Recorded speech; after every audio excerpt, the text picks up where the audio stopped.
What's up everybody, welcome back to a brand new video on Lexalexus. Today we're going through the review for the Championship match day 45. Incredible moment we saw this weekend. I streamed the 3 p.m. watch along and oh my word, the amount of drama we had in all of the EFL was absolutely crazy. Drama with twists and turns within the playoffs. We've had 2 relegation places confirmed, and it really is all action in the final game week of the season, and we should have an incredible climax here. In the second part of the video, I'm going to predict the one remaining midweek game we have left, after of course we see the Monday games that are taking place today, with Rotherham against Middlesbrough and of course Blackburn versus Luton, which that game we're going to see later on. And the last midweek game actually is going to be Huddersfield and Sheffield United, a Yorkshire derby, and definitely an important game for Huddersfield fans everywhere. There's also some Premier League games that I will be predicting as well, so for you guys for the prediction leagues, this will be the best time for you to get those predictions in. For the prediction league updates, later on this week you will see a final update, especially for the Championship, with everything still to play for, and I'm honestly really ecstatic and just honoured with the amount of you that have taken part in this. It really does make me happy just seeing how many of you have taken part in this competition and how many of you have really taken it as seriously as you have, and quite a number of you have beaten me as well. And considering I won last year's one, you guys have smashed it this year. You know, I tip my imaginary hat off to all of you. If you guys like what you see, please smash that like button. It really does help. Please do hit the subscribe button if you've not done so. It really helps as well. And please share the channel too. All these things really do help. It's really hitting home now that the end of the Championship season, this season at least, is coming really soon. And if I'm sticking with my announcement, it means that making videos on my channel is really coming to an end very soon. And I'm not going to reverse that decision as of yet, but what I will say, it might be something that you guys may find some optimism in what I'll say, I will only make content again if I feel I can sort out my life out, my social life, my physical health, and just maintaining a healthy balance with everything going on with what I've got to juggle basically. So as soon as that is sorted, this can eventually start getting considered again. Without any further ado, I've waffled on for a long while now. Let's actually talk about my reaction to the madness we had in match day 45. We start off at Bloomfield Road, where unfortunately we saw Blackpool as the first relegated team of the Championship this season after losing 3-2 to Millwall. And I didn't pick this up when I was making my predictions, but Blackpool had to win in this game. A draw would have really made things quite tricky for them, and obviously with now results happening as they were, even a draw for Blackpool would not have been enough for them to survive going into the final day of the season. They needed a win, and it was a great game of football. Both teams really needed to get something there, and I was impressed that Millwall really actually approached this game with a lot of determination. They needed to, and that's what I was hoping for both these teams. Blackpool with survival on the line, and Millwall seeing this as a must-win game to really put themselves at an advantage for the final day of the season for the top 6 race. Goals were flying in from both teams at a certain way. Tom Bradshaw opened the scoring very early on. Jerry Yates converted from the spot. He'll be one which I don't know if he's going to go down to League One with Blackpool. I can see him getting linked very early on. Tom Bradshaw again with the goal for Millwall to put Millwall back on the lead, and Luis Fiorini, who I've not seen a lot of to be honest, really been underutilised in his Blackpool squad, manages to make it 2-2, but unfortunately he goes from hero to zero, conceding a penalty. Zion Fleming converts it to make it 3-2, and ultimately these tiny margins made the whole world of difference to Blackpool.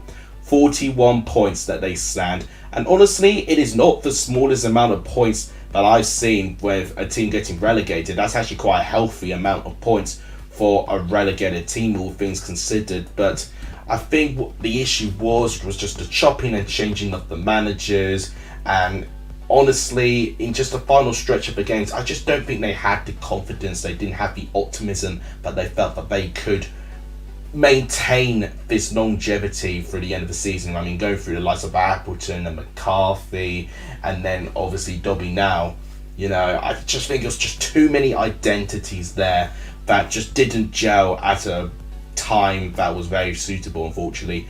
Millwall put themselves on 68 points with a big advantage now. Now that they find themselves in the top 6 in the final day of the season, it's a really, really good place for Millwall to be. They play Blackburn. Now, of course, things could change if Blackburn manage to win tonight against Luton Town.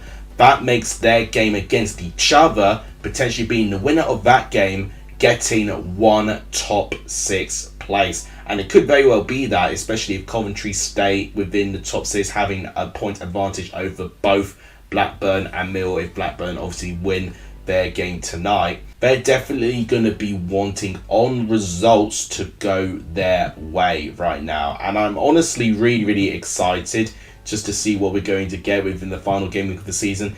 It is going to be full of drama, and I am all there for it. Fair play to Burnley, who are still winning games despite having nothing to play for. I think the advantage is that they played against a Bristol City team who also had nothing to play for as well. It ended 2-1 Burnley, and I tell you what, Manuel Benson's goal, chef's kiss quality. My God, I mean, what a finish that was. To get it just outside the box and to whip it with his left foot into the top corner. I mean, some of the goals that Benson has been scoring recently has really been blowing my mind, and it's definitely been someone too good for the Championship. And if he is going to be in Burnley's Premier League squad, I actually see him being quite a very important player in that Burnley side.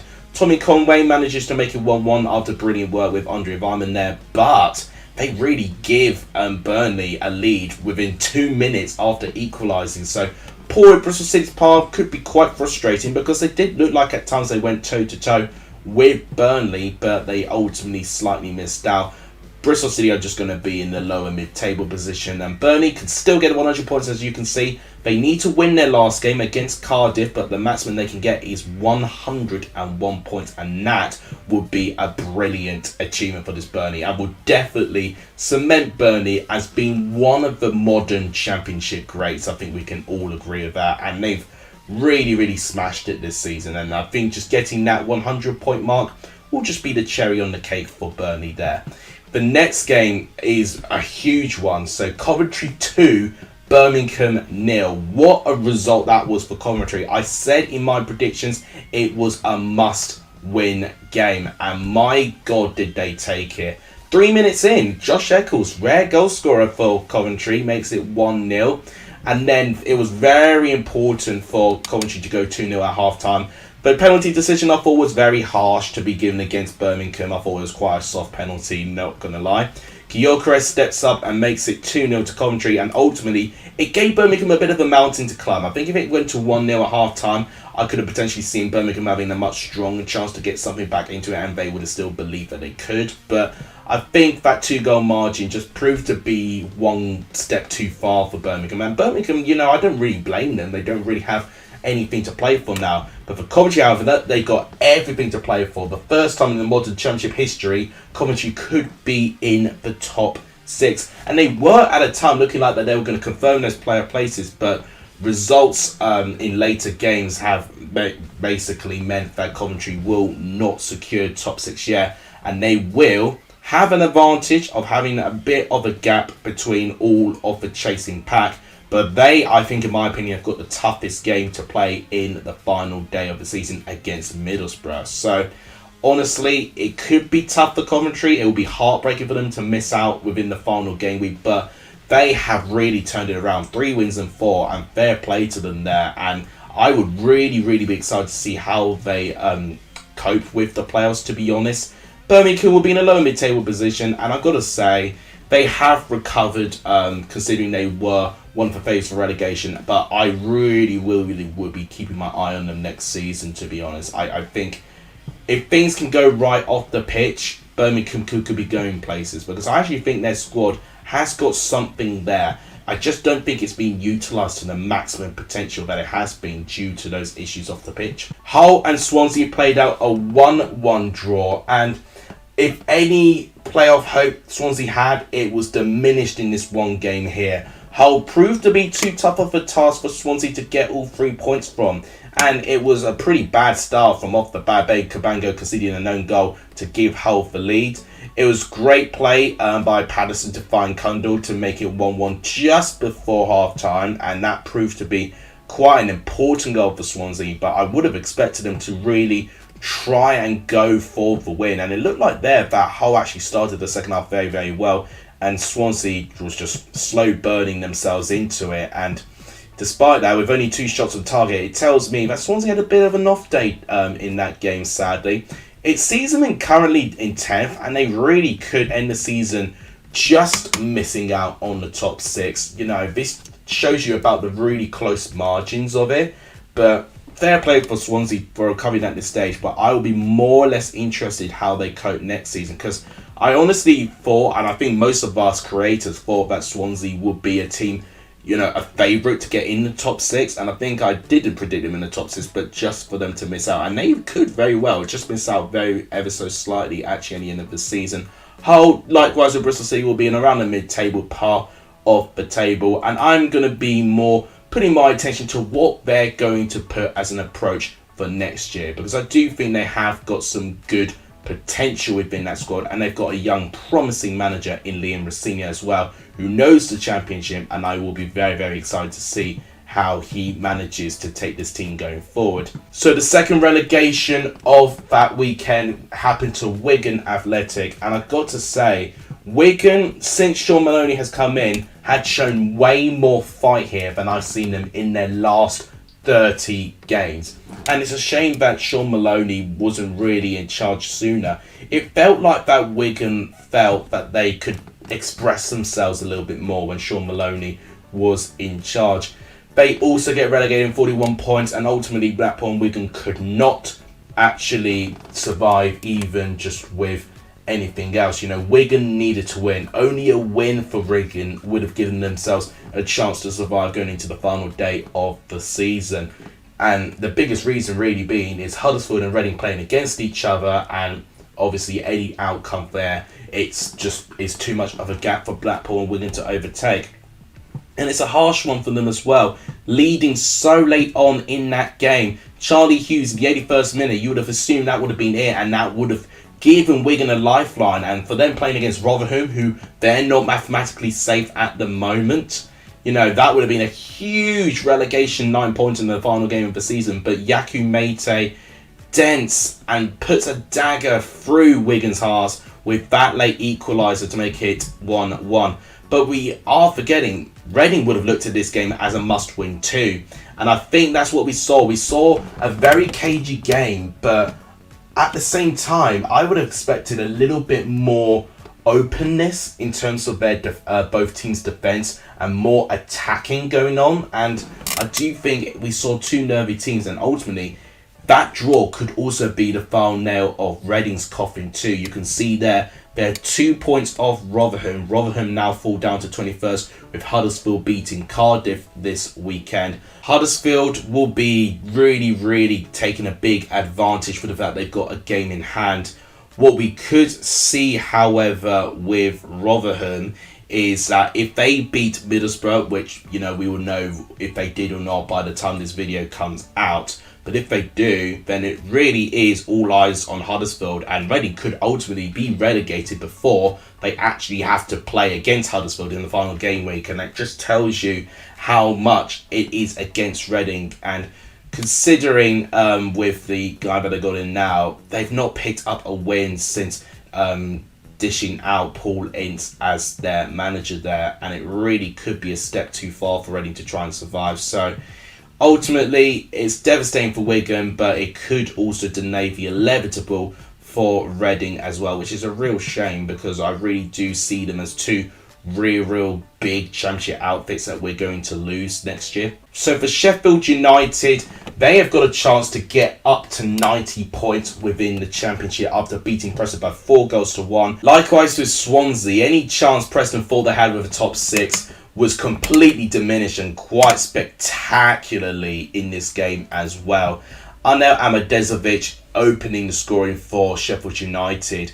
But then the game switched a little bit. Liam Delap equalising, and you'd have thought Preston with that equaliser could be pushing on for a win here. But unfortunately, it's taken less than 10 minutes for John Fleck to regain Sheffield United's lead, and then it just ultimately got themselves just too far away from Preston's reach. Iliman Ndiaye and then Oliver McBurney. Just that Sheffield United squad is definitely way too good, and we're definitely seeing the qualities of that team and how they could potentially offer for the Premier League next year. Preston, however, what has been lacking for me is the over-reliance of loan players, and they need more depth that's going to be more long-term, that can improve and develop, and Preston can start getting more consistent results, and sometimes maybe even getting the results where they're not entirely back to pick up all 3 points. They need to be more of a dangerous team to play up against, and not so much of a pushover and being inconsistent with their form. So a lot to work on for Preston, but for Sheffield United, they will be feeling very, very optimistic with their performances. They've got a midweek game, which it will be interesting to see how they approach that. But honestly, the way that they're playing right now, I am really, really excited to see how they get on next year. Next game to talk about is Stoke at QPR. QPR win by 1-0, and that result secures Queen's Park Rangers' survival within the Championship. And I've got to say, at one point, QPR looked absolutely doomed with their form. But in the last couple of games, they've really turned it around. Some of those experienced players have really, really shown that they can be clutch within those really, really nervy relegation feared moments there. And fair play for them for doing that there. The stats are quite amusing for this game. It is actually only 20% possession for QPR. But despite that, look at that, 4 shots and 4 shots on target. So they've been really, really dangerously clinical, QPR. But Stoke, on the other hand, the complete antithesis of that. And I'm really sad for Stoke, to be honest. It just feels like any sort of corner they turn, they hit a million other speed bumps, and they just descend down the ladder of potential teams that I'll be backing to have a good season. It just feels really inconsistent, and it's a team in limbo and not really going anywhere. I would still say stick with Alex Neil, because I do think he's got great Championship experience, but this squad really, really needs a big kick up the backside and to really get some home truths in, and to actually have this belief that they can be anyone. And right now, they've just been so consistently inconsistent, Stoke. So they really need to try and address that for next year. You know, right now, they're going to have over 5 to 6 seasons now consecutively in the Championship, and that could really, really damage their future financially if they don't get a grip on it. One of the last 3 o'clock games to talk about is Sunderland versus Watford. That draw for Sunderland does keep their playoff hopes alive just about. And it's a very strange performance again from Watford. They start so well with 2 set pieces and 2 headed goals. And you would have felt that Sunderland, to go 2-0 down at this point would have been bad. But if there's any place that Sunderland will always back a result, it's at their home turf, the Stadium of Light. And my God, for Sunderland's last home game of the season, their fans were treated with an unbelievable comeback. It's another example of Watford letting go of a 2-goal lead. They've done that a couple of times this season, and this game is no exception of that. Luke O'Nien managing to make it 2-1. And what an incredible goal by Patrick Roberts. That will be a very close second to that goal of the weekend. Manuel Benson, probably my favourite, but Patrick Roberts deserves a huge pat on the back as well. An unbelievable strike on his part, on his left foot as well.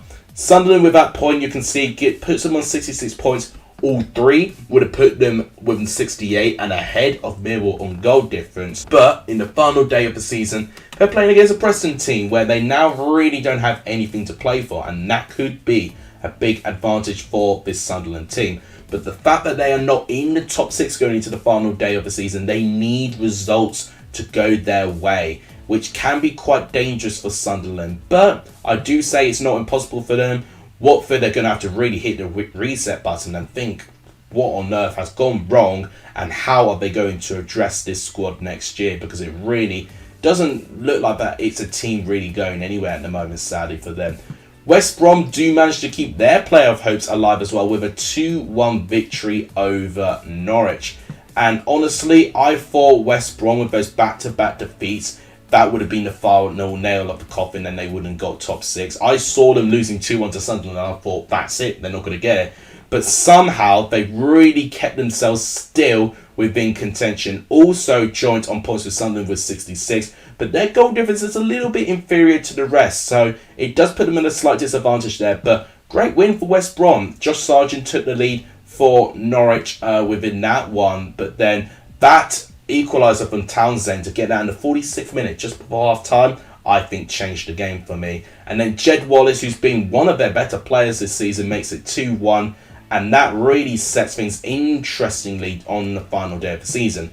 West Brom are away to Swansea, likewise with Sunderland playing against Preston. These two teams were originally chasing for top 6, but now obviously results are not going their way. Now they don't really have anything to play for, which can be an advantage for Sunderland and West Brom, who they still have hope that they can get it within that top 6 place there. With Norwich, likewise with Watford, absolutely disappointing. They've been by far my worst prediction this year. I think I predicted them to win the league, and the fact that they really could finish in the bottom half of the championship is beyond me. It's absolutely incredible how a team with parachute payments can really get it so catastrophically wrong like that. This game nearly puts Huddersfield safe. They are within 1 point, Huddersfield, actually, of survival now after a brilliant 2-1 win over Cardiff.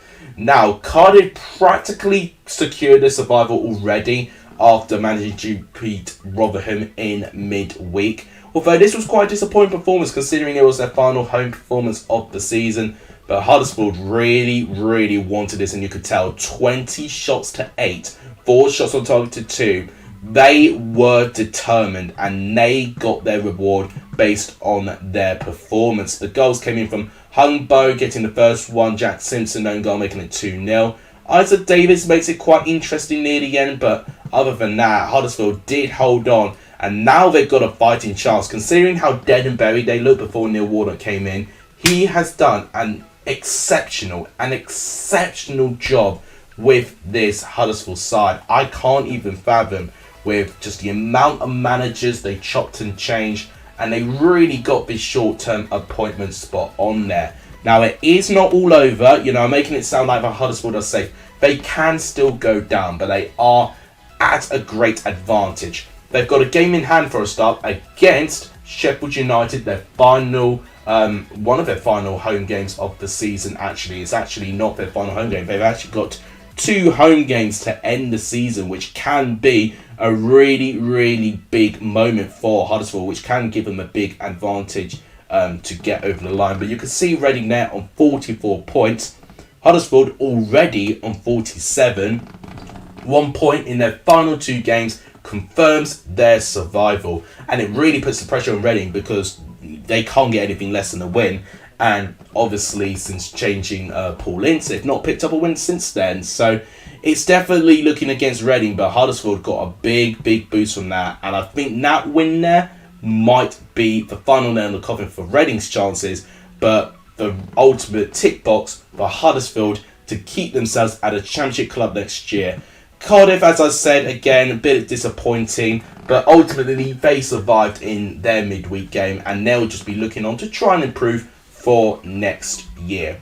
So obviously that is my review. We still have 2 championship games, and obviously including the midweek game happening with Huddersfield and Sheffield United still to play. We've got 2 games taking place today, Rotherham and Middlesbrough, and of course Blackburn and Luton. I've already predicted those games. Just in case any of you didn't, you could always predict them in the comments down below. The table looks like this. Burnley could still get 100 points if they win the final game. Sheffield United, they've got 2 games left, and I expect them to get over 90 points there. Luton nearly confirmed for 3rd place, especially if they pick up a win tonight against Blackburn. A win against Blackburn will be enough to make Luton go to third. Middlesbrough will have to beat Rotherham today and hope that Luton drop points against Blackburn, which I don't see happening, unfortunately, for them. Coventry and Mill, the favourites to get in the top six. Coventry especially with a big boost, but it's going to be a very interesting and intense final day of the season. Sunderland, West Brom, the only two teams in the pack who could still go in.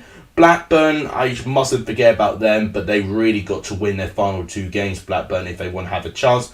Swansea, Preston, Norwich, Watford in that mid-table position. Hull, Bristol City, Stoke, Birmingham in that meaningless position. QPR and Cardiff managing to get their championship safety quite recently. Huddersfield and Rotherham still in danger of a drop. But then we've got Reading, who are the favourites now to take that final relegation place. And of course, Blackpool and Wigan sitting on 41 points. They will have to survive League One football next season. Talking about that, I've nearly forgotten. Congratulations to Ipswich and Plymouth for joining next season. Two great wins for Plymouth and Ipswich to confirm their place in the Championship next season. It's the first time Plymouth were in the Championship for 13 years, which is incredible in itself.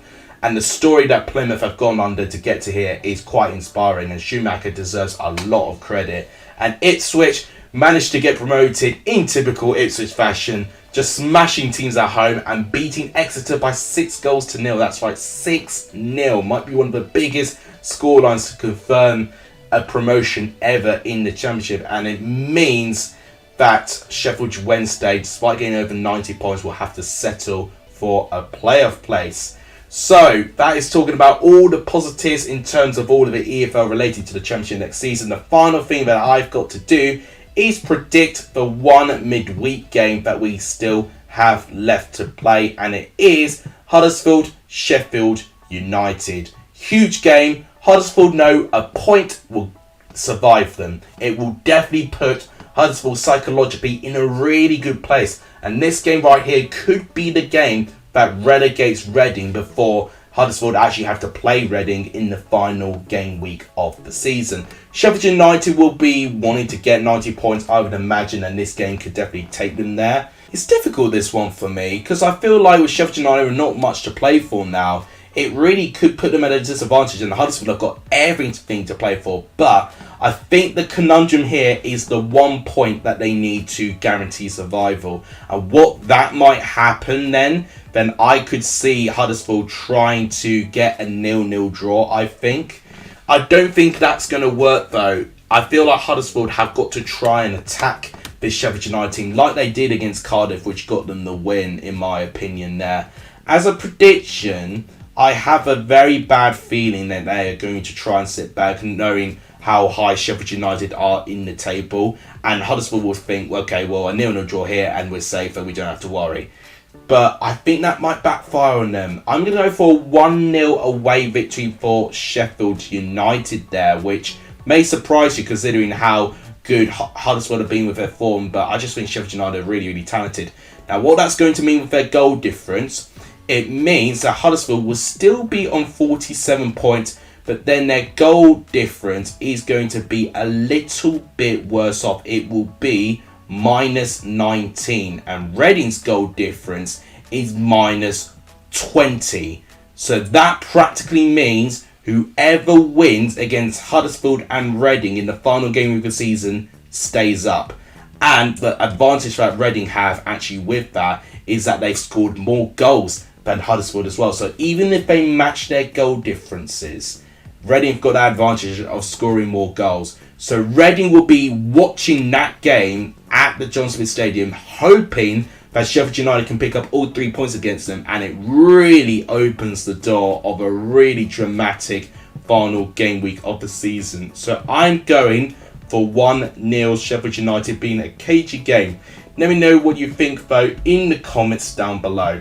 So the final thing I'm going to do today, guys, is I'm going to predict the midweek Premier League games as well. Arsenal-Chelsea, I am really nervous for this one, I won't lie. I'm going to go for 2-0 Arsenal. I think it's going to be a very comfortable performance for them, and I think they'll go back to winning ways. Man City-West Ham. Man City looking unstoppable despite Fulham putting a little bit of a fight. Can another London team of West Ham cause some problems? West Ham really need to start picking up points to guarantee their survival. They've got a bit of a gap within the bottom three at the moment, but with teams winning and then teams around that position not winning, any time that they don't win, which they didn't win last time against Crystal Palace, was an enthralling 7-goal thriller, it could prove to haunt them there. I think Man City will win this by 3-1. I think it's going to be not particularly one-sided there. Liverpool, Fulham, I think is interesting. Not really much to play for Fulham. For Liverpool, they'll be wanting to win this game to try and give them a boost to finish in that 5th place position that they currently occupy. I really don't think they're going to finish top 4 though. I think the gap is just too big for Liverpool to catch up there. As a prediction, I'm going to go 2-1 Liverpool. I think it's going to be quite close. And the final game here is quite exciting. It's Brighton versus Manchester United. These guys met very recently in the FA Cup semi-final when Manchester United beat them on penalties. But you can see in the positions of the table, Brighton have got up to 3 games in hand, and this is one of their 3. If they pick up 3 points here, Brighton, it could put them on 55, and it'll really close the gap between them and achieving European football for the first time in their history. But it could also open the door for Liverpool to try and close the gap on Manchester United. So this is really going to be the stage of the season where the top 4 race really starts to heat up, and this game could really start that off. As a prediction, I'm actually going to go for a 2-1 victory to Brighton. They've had a pretty strong record against Manchester United quite recently, to be honest, and I have a feeling with the way that Brighton are playing, I think they might get a result here. So I'm going to go 2-1 Brighton. Let me know what you think in the comments down below. So guys, that is my review done. So yes, it is one of my last ever reviews on this channel, which is crazy for me to think about, but to reiterate, I may not be gone forever, I need to sort my life out, really.